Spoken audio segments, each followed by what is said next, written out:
In the eyes of my cousin's family, I was nothing. I was poor, struggling, always asking for help, never enough to fit in, always beneath them. They looked down on me. But when my time came and I passed away, what they didn't know was that I had left something far greater than money behind. It wasn't just my savings. It wasn't just a house. It was a legacy that would change everything. When the will was read, their mouths fell open. Their arrogance, their pity, they thought they knew me. But in that moment, they saw the truth that sometimes wealth is not measured by what you have, but by what you choose to leave behind. My name is Martha, and for most of my life, I had always been the one who didn't quite fit in, the one who seemed to exist on the periphery of my own extended family, the one who was always just a little too poor in their eyes to be fully included, just a little too invisible to be truly heard or valued. My cousin's family, headed by my affluent and rather self-important cousin David and his equally image-conscious wife Sophia, never let me or my son Alex forget our perceived station.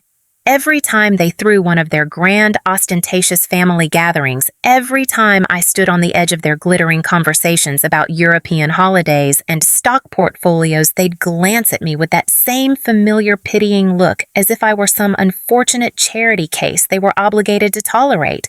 No one ever genuinely asked me how I was doing. Not really. No one ever acknowledged my quiet efforts, the sacrifices I made. They only saw me as Martha, the woman who could never quite measure up to their lofty standards. It hurt, a dull, constant ache that settled deep in my bones. Every day, but I never showed it. I couldn't afford to, not with them. You see, I had Alex, my son, my one bright, unwavering light in this often gray world, my sole reason for waking up each morning with purpose, my motivation for working through countless sleepless nights when the bills piled higher than my hopes. I didn't have much in material terms, just a small rented apartment in a less fashionable part of town, a series of jobs that barely paid the bills, and a heart overflowing with boundless love for my boy. But for a long time, that was enough. Or at least I tried to convince myself it was. I remember when I first met David's older brother, who for a short, confusing period became my husband and Alex's father. I was young then, naive, and perhaps a little too desperate for the kind of stability and acceptance his family represented. He was everything I wasn't: charismatic, outwardly confident, and always impeccably dressed.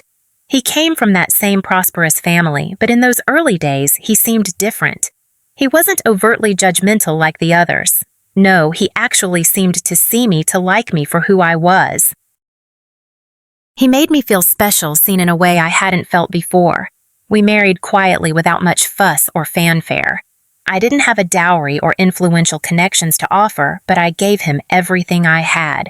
My loyalty, my love, my hope for a shared future. We had a small, simple ceremony, a handful of friends, my own humble parents. Nothing remotely like the extravagant society page affairs my cousin's family was known for. But it didn't matter then. I was happy, or so I believed. And he made me believe for a little while that I had worth in their world. I thought foolishly that I had finally made it, that I belonged. But things, as they so often do, weren't quite as they seemed. After a few years, the man I married began to drift. He'd spend more and more time at work, more time with his family, a family where I always felt like an outsider, more time in places and social circles where I clearly wasn't welcome. Our conversations, once filled with shared dreams, became short, perfunctory. The easy laughter that had once filled our small apartment slowly faded, replaced by a heavy, often resentful silence. And when he eventually left, it wasn't with a dramatic bang, or even a tearful goodbye. It was with a barely audible whisper. He moved out one day while I was at work without any warning. No real explanation, just a pile of his discarded clothes on the bedroom floor and a brief, cowardly note left on the kitchen table. "I can't do this anymore, Martha. I need space. This isn't working. I didn't chase him. I didn't beg or plead. My pride, though battered, wouldn't allow it. And more importantly, I had to protect Alex, who was just a little boy then, from the fallout. But after he left, after the initial shock and pain subsided, I felt something I hadn't expected, a profound, almost liberating sense of relief. It was hard to admit even to myself, but in his absence, I realized something crucial. He had never really been there for me, not in the ways that truly mattered. He had never really seen me. He had only seen what I could do for him, how I could fit into the narrative he wanted for his life. And after all those years of trying to be the wife they expected, the daughter-in-law they could tolerate, I wasn't just lonely. I was to them utterly invisible. In the long, challenging years that followed, I had to learn to stand entirely on my own 2 feet. I didn't want their pity, the condescending charity they might offer, but I also wasn't going to pretend anymore. I wasn't going to let anyone, especially them, treat me or my son as less than. I worked harder than ever. I took on extra shifts, learned new skills, saved every penny I could. I did everything in my power to give Alex a good life, a stable upbringing filled with love, even if it was lacking in material luxuries. But with every hard-earned paycheck, with every moment I spent working late into the night to make ends meet, I watched my cousin David's family and the rest of their prosperous clan live their seemingly perfect, effortless lives. Their family gatherings became even bigger, more lavish. Their exotic vacations became grander, more frequent. And I, Martha, with my hard-working son Alex, remained firmly on the outside looking in. They never stopped judging me. I could feel it in their polite but distant smiles, in the way their conversations would abruptly shift when I approached. Every time they talked about their latest European travels, their stock market successes, their perfectly renovated homes, it was a subtle, unspoken reminder of my own perceived failures. They never asked about my life, my struggles, my small victories. They never truly noticed how incredibly hard I worked day in and day out. They never saw how much I sacrificed to provide a decent, loving life for my son. It was always the same condescending refrain, usually whispered just out of direct earshot, but loud enough for me to catch, "Oh, Martha's still doing her best, I suppose." Bless her heart. But I tried not to care. I focused on Alex. We had each other, and that, I told myself, was what truly mattered. Things began to shift, however, when Alex turned 18 and started forging his own path. He was a good boy, smart and kind, and naturally he started spending more time with my cousin's family, his father's side. They in turn began to take an interest in him, or so it seemed. They took him on trips I could never afford. They bought him expensive gifts I could only dream of giving him. They made him feel important, included in ways that my modest life perhaps couldn't. I wasn't resentful of this, not for Alex. I was in a way grateful. He deserved happiness opportunities, a taste of the easier life I couldn't provide. But one evening, as I was sitting alone in our small, quiet apartment mending Alex's favorite old sweater, I overheard a phone conversation that would change everything, that would crystallize all my unspoken fears and solidify a quiet resolve within me. I had always thought I could protect him from the world, from their judgments, from their subtle whispers and condescending pity. But in that moment, I realized I couldn't shield him forever. I heard my cousin David's eldest daughter, Clara, laughing with Alex on the phone. They were discussing a new car he was apparently getting. "It'll be a gift from all of us, Alex," Clara said, her voice bright and conspiratorial. "A proper car for a young man starting out. Don't tell your mom just yet, though. You know how she is. She might think it's too much, get all worried about it." And then I heard it, the words that pierced my heart like shards of ice. "Besides," Clara continued, her tone dropping slightly but still audible through Alex's phone speaker, "she doesn't really have the money to buy you a car like this, right? She's too busy just working.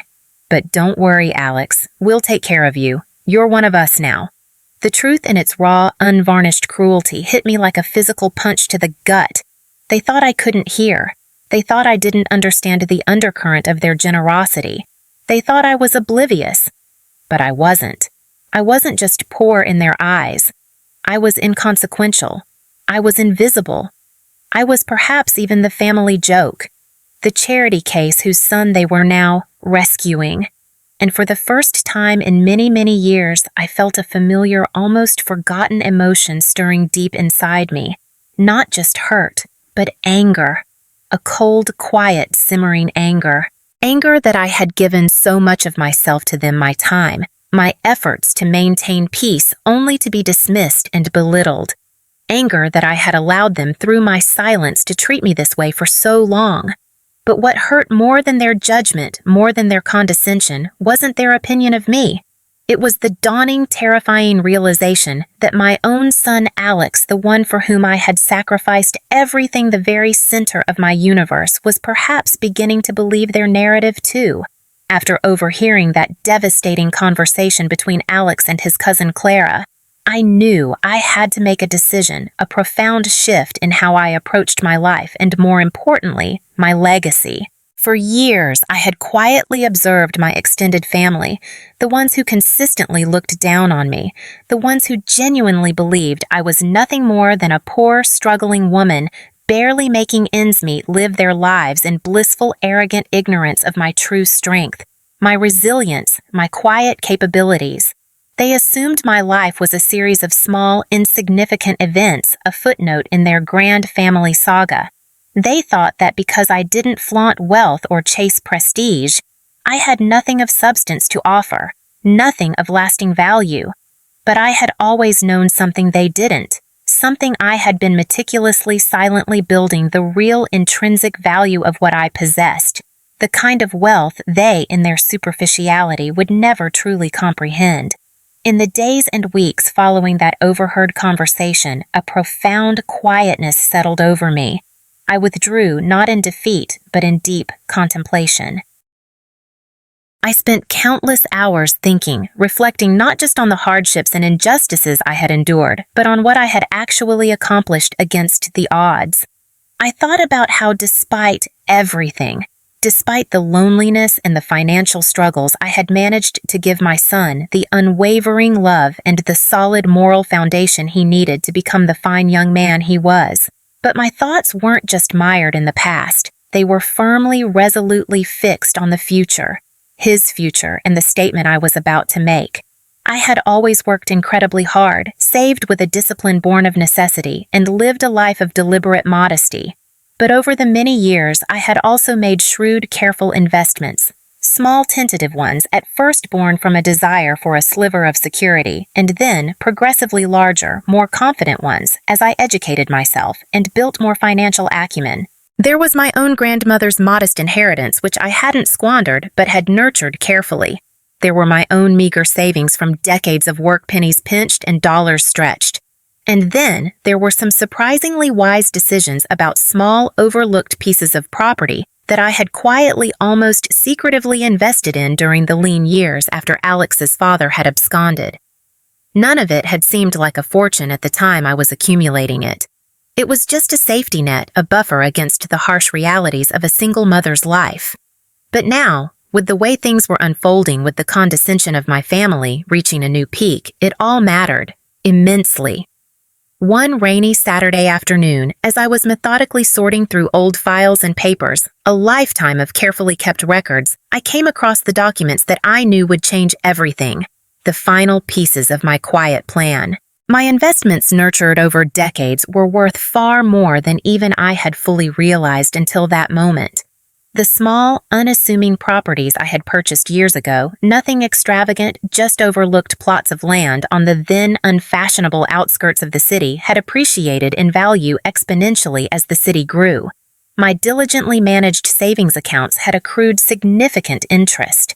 I had assets, tangible things, a portfolio I had built with my own sweat, my own sacrifice, my own quiet intelligence. A rare, genuine smile touched my lips as I sat down at my worn kitchen table, a calculator in hand, meticulously tallying the true net worth of what I had so patiently, so silently saved and grown over all those years. It wasn't a fortune by the extravagant standards of my cousin David's family, perhaps, but it was more than enough to secure Alex's future beyond his wildest dreams. And more than enough to deliver a silent, powerful message to my family. They had underestimated me, profoundly. The truth was, I wasn't just poor Martha.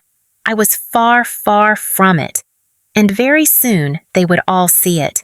They would all finally understand. With this newfound clarity, I began to make my final preparations. I called my trusted lawyer, Mr. Harris, a kind, elderly gentleman who had handled some of my earlier, smaller investments and had always treated me with respect regardless of my apparent circumstances. I instructed him to help me draft a new comprehensive will. Not just a simple will listing assets to be distributed, but a true legacy. A document that would not only provide for Alex, but would also contain a clear, unequivocal message for him and, by extension, for the entire family. A testament to the sacrifices I had made, the values I held dear, the quiet dignity with which I had lived my life, even when they didn't see it or chose not to. It was important to me that the considerable wealth I would leave behind was not just a financial gift, but a profound lesson in self-worth, resilience, and the true meaning of richness. As I signed the final version of the will in Mr. Harris's office, a deep sense of peace, a sense of completion settled over me. This wasn't about revenge in the petty sense. This wasn't about flaunting wealth or shaming them. It was about truth. It was about showing my beloved son Alex that no matter how the world perceived us, no matter the judgment or condescension we faced, we possessed the inherent power to define our own destiny, to create our own value. When the day eventually came for my health to inevitably fail, some years later, I faced it without anger or bitterness. I didn't want Alex to remember me as a woman consumed by resentment, or as someone who had been perpetually overlooked and diminished. I wanted him to see, to truly understand that even in my quiet, unassuming, often invisible way, I had built something real, something powerful, something lasting. I had done what I needed to do. I had lived my life with integrity. I had loved my son fiercely, and I had meticulously ensured that he would never have to worry about his future, that he would have the means to live a life of purpose. The reading of my will took place one somber afternoon a week after my passing. The family gathered as expected in Mr. Harris's formal, slightly stuffy boardroom. My cousins David and his wife Sophia, their children, including Clara, various other aunts, uncles, and of course my dearest Alex, looking lost and heartbroken. Most of them I knew were feigning a depth of grief. They didn't truly feel their presence, more an obligation, perhaps even a morbid curiosity about what little I might have left. I could almost feel their residual judgment, their unspoken pity, even in death. They were likely there expecting a meager inheritance, a few sentimental trinkets, certainly not for the woman I truly was. And I was okay with that, because what I was about to leave them wasn't just money, it was the undeniable, irrefutable truth. The room was filled with too many people, too much insincere sympathy. My cousin David, who had always viewed me with a mixture of disdain and dismissiveness, positioned himself near Mr. Harris, his hands steepled in front of him as if he were somehow presiding over this event. I had already arranged with Mr. Harris for my will to be read aloud in its entirety in front of everyone. No private meetings, no whispered sidebar conversations. I wanted them all to hear the same words, the same revelations at the same moment. Mr. Harris, his expression grave but kind, cleared his throat and began to read from the document I had so carefully crafted. To Alex, my beloved son, he read, his voice clear and steady.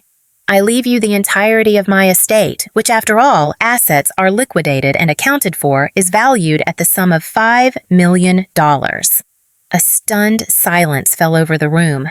Alex's eyes widened, his face going pale as the amount registered. He looked around the room at his assembled relatives, his gaze flickering from one shocked face to another, the profound surprise evident even in his grief. David's carefully composed expression faltered, his jaw literally dropping. His wife Sophia shifted uncomfortably in her expensive chair, her eyes darting towards her husband, trying to mask her utter astonishment. Clara looked dumbfounded. Mr. Harris continued, his voice unwavering. This considerable sum is not just the accumulation of many years of hard work, prudent investment, and disciplined saving, but more importantly, it is a representation of what you have always been to me, Alex, my strength, my inspiration, my reason for living. Your father may have abandoned us, but you, my son, remained my constant. You are the heart of what little family I truly claimed, and it is my deepest wish that you use this gift wisely to build a life of security, happiness, and purpose. I trust you will, as you have always shown yourself to be a man of great character and integrity." He paused, then added, "The will further stipulates, Mr." Harris continued looking pointedly at the wider family that all property holdings, diverse investments, and other financial assets, the details of which are outlined in the attached schedules, are to be transferred into a trust for Alex's sole use and benefit, to be managed at his discretion according to the terms I have set forth. There are no other primary beneficiaries. The silence in the room was now absolute, thick with disbelief and dawning comprehension. The shock was palpable. The cousins exchanged wide-eyed, incredulous glances, their mouths agape. David was the first to break the silence, his voice tight with an almost comical disbelief. 5 million, how could she possibly have this much, Martha? She was barely scraping by. She lived so simply. She didn't have the resources, the background for this kind of wealth. Mr. Harris then read a passage I had specifically included for this moment. "I was always very careful with my investments and with my life. What you all saw, what you all perceived of me, was not the entirety of who I was. The true strength and worth of a person cannot always be measured by the clothes they wear, the car they drive, or the house they live in. True wealth, the kind that endures, comes from within, from resilience, from love, from quiet determination, and I have spent my life building a foundation of such wealth, a foundation perhaps you will never fully understand, but one that my son Alex will now inherit." The reactions around the room were a mixture of stunned silence, visible anger from some, and utter confusion from others. But all of them were for once speechless. They had thought they knew me, Martha, the poor relation. They had pitied me, dismissed me. But in my death, through my carefully guarded secret, I had revealed a truth about myself and perhaps about them that they could no longer ignore. I had been quietly, diligently building my own future, and more importantly, my son's, all along. Alex, my dear Alex, stood up, then slowly, his grief momentarily overshadowed by the weight of this revelation. He faced his assembled family, his voice quiet but firm. I never knew," he said, his gaze sweeping over their astonished faces. "I had no idea what Mom was doing, what she was building all these years. But now I think I understand, and I will make sure this legacy, her legacy, lives on, not just in the wealth she has left, but in the lessons of strength, dignity, and quiet perseverance she so clearly embodied." The weeks following the reading of my will were, as one might imagine, a whirlwind of emotion and shifting family dynamics. There was confusion. There was, from certain quarters, a poorly concealed anger and resentment. But most of all, there was a profound, dawning realization amongst many that the family I had spent so many years quietly loving and supporting despite their condescension had misunderstood me, had misjudged me in the most fundamental and profound way possible. They had seen a woman struggling, a woman perpetually on the fringes, a woman who was always just one step behind their perceived successes, a woman who could never quite keep up with their materialistic expectations. But they didn't see what I saw in myself. They didn't see what I had painstakingly, silently built, not just in terms of financial wealth, but more importantly in terms of character, unwavering sacrifice, and unconditional love for my son. I watched from wherever souls go as Alex navigated the inevitable storm that followed. It wasn't easy for him. The family's initial shock slowly, predictably turned into something more palpable, for some, a bitter resentment. My cousin David and his wife Sophia, who had never shown me genuine respect in life, now found themselves cornered, their past condescension thrown into sharp, uncomfortable relief by the revelation of my legacy. My other cousins, too, began to look at Alex and the memory of me in a completely new, discomfiting light. They simply couldn't believe what they had heard, what they now knew to be true. But what struck me the most, what filled my ethereal heart with a quiet, immense pride, was how Alex handled it all. He didn't gloat. He didn't flaunt the unexpected wealth that I had bequeathed him. He didn't seek to shame those who had shamed me. Instead, he took the resources and did exactly what I had always hoped, always prayed he would do. He used them to make a tangible, positive difference in the world. The very first significant thing he did was to quietly buy back the small family house that had been sold off years ago due to financial hardship after his father left. The house where Alex had spent his early childhood.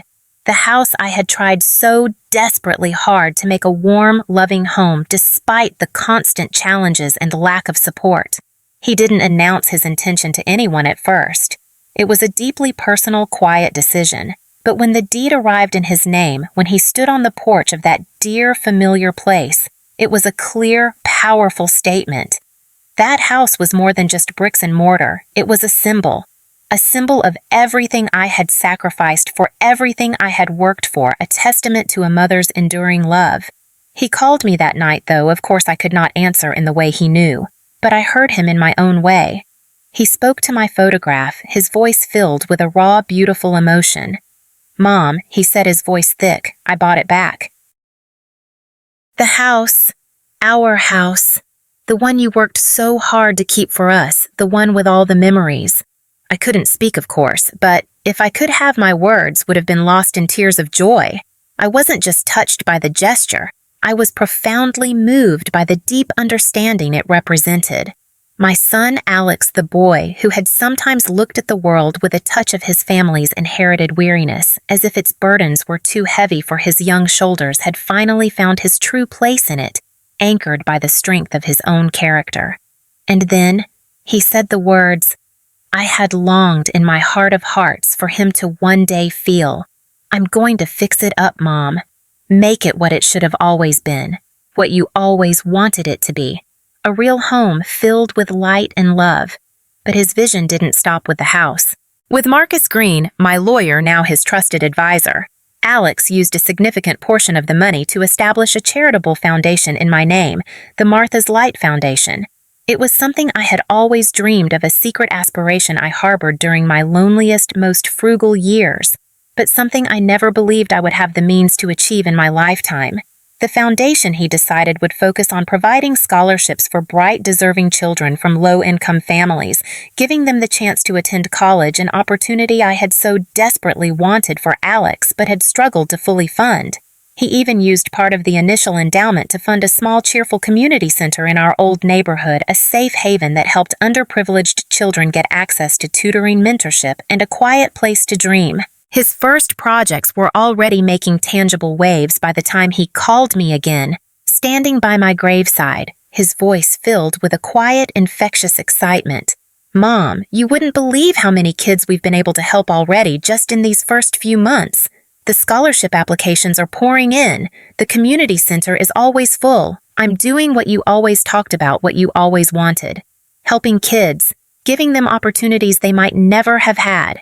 It feels right." The wider family's reactions continued to be mixed, evolving. Some, humbled and perhaps ashamed of their past judgments, began to soften. They started to realize they had profoundly misunderstood me, underestimated my quiet resilience. Some even came to Alex tentatively at first, asking for his forgiveness for their past treatment of me, some even sheepishly asking for his advice in navigating their own, often mismanaged finances. They came to him not as the judgmental, arrogant cousins they once were, but as people who now saw him not for his newfound money, but for the meaningful work he was doing, for the remarkable, compassionate man he was clearly becoming. But there were still some, like David and Sophia, who clung to their resentment, who couldn't quite get over the shock, the perceived injustice of my hidden legacy. They had always seen me as nothing, just poor, struggling Martha with nothing of value to offer.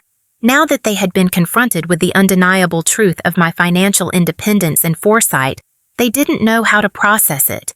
They didn't know how to deal with the uncomfortable fact that the wealth I had so quietly, so carefully built could perhaps have benefited them more directly if only they had treated me, and by extension, Alex, with genuine kindness and respect throughout the years. Their loss was not in my will, but in their own hearts. Alex wisely didn't engage in their bitterness. He didn't fight their petty battles. He didn't argue or try to justify my choices. He simply carried on with the important work that had been started, his focus clear, his purpose unwavering. He knew deep down that the money itself was never the ultimate point. The point was that I had always tried to give him the tools, the values to create a life of purpose, a life of integrity regardless of our financial circumstances. But perhaps the most profound moment of understanding came a few months later during a quiet evening at the newly renovated old house. He had invited me in spirit to see what he had done. As he sat at the kitchen table, the same table where I had shared so many meals with him, his face was serious but filled with a deep, abiding love. "Mom," he said, looking at my favorite photograph of us together which he'd placed on the mantelpiece, "I've been thinking a lot about everything you left behind. Not just the money, but everything. The love, the quiet strength, the incredible way you handled all the hardship without ever losing your dignity. I know without a shadow of a doubt that I wouldn't be the man I am today without you. I want you to know that I finally, truly get it. If I could have spoken, no words would have come. Tears of pride, of love, of a mother's ultimate contentment would have been my only reply. But I smiled in my own way, knowing that he understood now. He understood the real legacy, the one that couldn't be quantified in dollars and cents. It was never just about the money, Alex, I would have whispered to his heart. It was always about teaching you how to be strong, how to stand on your own 2 feet with integrity, how to find your own worth no matter where you started from, no matter what others thought of you." He nodded, then his eyes meeting mine in the photograph with the same warmth, the same deep connection I had always tried to nurture in him. "I get it, Mom. I really, truly do. And I'm going to make sure I honor that legacy, your true legacy, every single day. For you and for them." He gestured vaguely, encompassing not just the children the foundation helped, but perhaps even the family members who were slowly learning their own hard lessons. In the end, my legacy wasn't just about the unexpected wealth I had accumulated through years of quiet diligence. It was about the indelible lessons I had imparted, the unconditional love I had shared, and the quiet, unwavering strength I had modeled for my son. It was about proving perhaps more to myself than to anyone else that true wealth isn't measured by what you have in your bank account, but by the positive impact you make on the lives of those you love and the values you instill in them. And Alex, he didn't just inherit my money. He inherited my strength, my resilience, my compassion, and my unwavering belief in the quiet power of a life lived with purpose and love. He became the living embodiment of my truest legacy. The weeks following the revelation of my legacy brought an unexpected yet welcome shift in the dynamics of our extended family. Alex, despite the initial challenges of processing such a profound change in his circumstances and his understanding of me, continued to honor my legacy with a level of grace, humility, and determination that I hadn't fully anticipated, though perhaps I should have.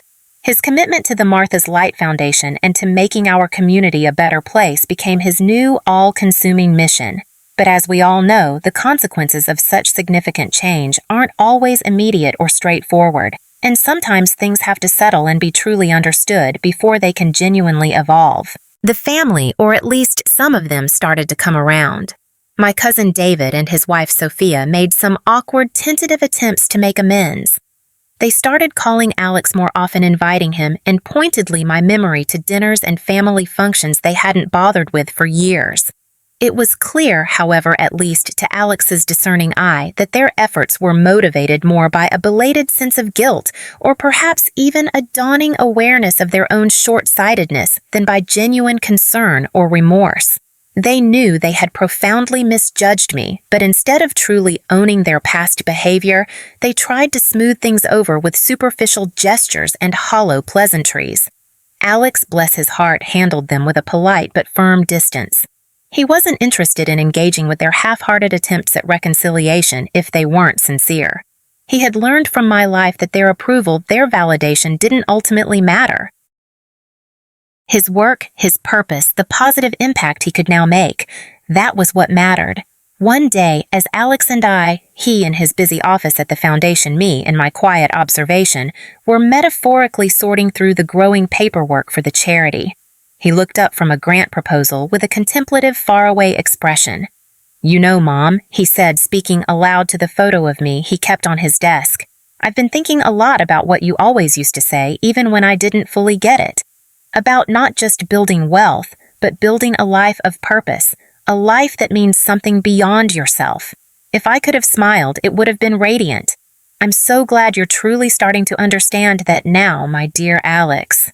He nodded slowly, a thoughtful frown creasing his brow. It's not just the money I'm focused on, you know. It's the impact. I've been meeting with the kids. We're helping the ones who've been accepted into the scholarship program, the ones who come to the community center after school. Some of their stories, Mom, they're heartbreaking. But their gratitude, their hope, it's honestly been humbling. In a strange way, I think they're the ones teaching me what real success, what real wealth actually looks like. I could see the profound change in him. Alex had always been a kind, empathetic soul, but now there was a quiet wisdom about him, a depth of understanding that went far beyond his years. A wisdom born from seeing the world and his place in it beyond the narrow confines of his own needs and desires, and that more than any financial inheritance was the greatest gift I could have ever hoped to give him. As time went on, Alex's dedicated work with the foundation began to gain significant recognition, not that he ever sought it. The Martha's Light Foundation, which had started as a modest endeavor fueled by my carefully saved legacy, began to grow to expand its reach. The scholarships helped more students achieve their dreams. The community center became a vibrant hub of learning and support. The outreach programs touched more families, offering them a hand up, not a handout. It all started to build a powerful, positive momentum. But it wasn't just about the successful projects anymore. It was about Alex's clear, unwavering vision, his quiet determination to create something that truly helped people, something that empowered them, something that would leave a lasting positive impact on the world long after he too was gone. One afternoon, as we sat in his bustling foundation office, he in his chair, me in his heart, surrounded by maps detailing expansion plans, by architectural blueprints for new facilities, by binders filled with inspiring success stories, he turned to my photograph with a serious, resolute look. "I think it's time, Mom," he said, his voice firm with conviction. "Time for us to expand significantly. I want to open more centers in other underserved neighborhoods, create more diverse educational programs, and maybe even down the line establish a small vocational campus for underprivileged youth who don't see college as their path. I've been talking to some impact investors and other established philanthropists who believe in this vision, who want to partner with us. We've got the momentum now, Mom. We've proven the model. It's time to take Martha's Light to the next level."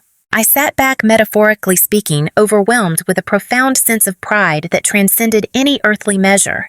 This right here was the true fruition of the legacy I had so painstakingly, so secretly worked for.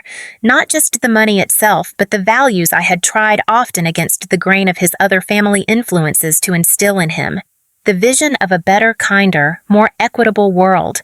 One that didn't rely on inherited wealth or social status, but on compassion, on action, on genuine human connection, and on love. "You've done it, Alex." I would have whispered, my voice thick with an emotion that no words could adequately express.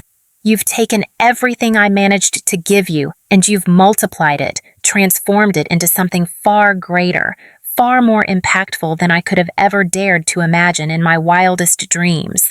He smiled then, a humble, almost boyish grin that still, after all these years, made him look like the little boy I had raised with such fierce, protective love. "It's not just me, Mom," he said softly, his eyes on my picture. "It's you. It's always been you. Your strength, your quiet determination. That's the real foundation." But perhaps the most profound and lasting change, the truest testament to the lessons learned, came from within the wider family. The rest of my cousins, the ones who had never taken me seriously, who had dismissed me as insignificant, began to genuinely reach out. They called Alex not for handouts, but for advice, for his perspective. Some of them apologized sincerely for their past blindness. A few even came by the old house, now beautifully restored and serving as a welcoming guest house for visiting scholars and artists, supported by the foundation, to sit down with Alex and in a way with me and have real, honest conversations. The relationships were still and would perhaps always be somewhat strained by the weight of past judgments. But there was an honesty, a humility in their approach now that had been glaringly absent before. I never realized what you were truly doing all those years, Martha," my cousin Rachel Clara's mother said to Alex one evening, her voice filled with a quiet regret as she looked at my photograph. "I am so deeply sorry for how we all treated you. I always just assumed you were struggling, that you needed our pity. But now I see. I see the incredible strength, the quiet determination you possessed all those years, and I see it shining so brightly in Alex too. She didn't do it for anyone's approval," Aunt Rachel Alex said gently, echoing words I myself might have spoken. "She did it for love, for family in her own way, for the future." And in that moment, I realized something that I had perhaps never fully articulated even to myself before.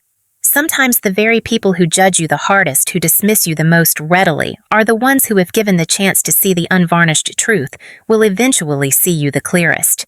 But that transformative vision often only comes when you stop trying to please them, when you stop seeking their validation, and when you start living authentically for yourself and for those who truly matter most.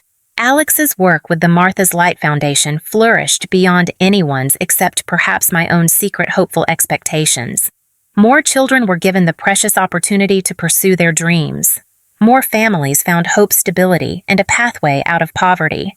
The community that had been built around the foundation's efforts began to thrive, a vibrant testament to the power of one woman's quiet legacy amplified by her son's dedicated heart.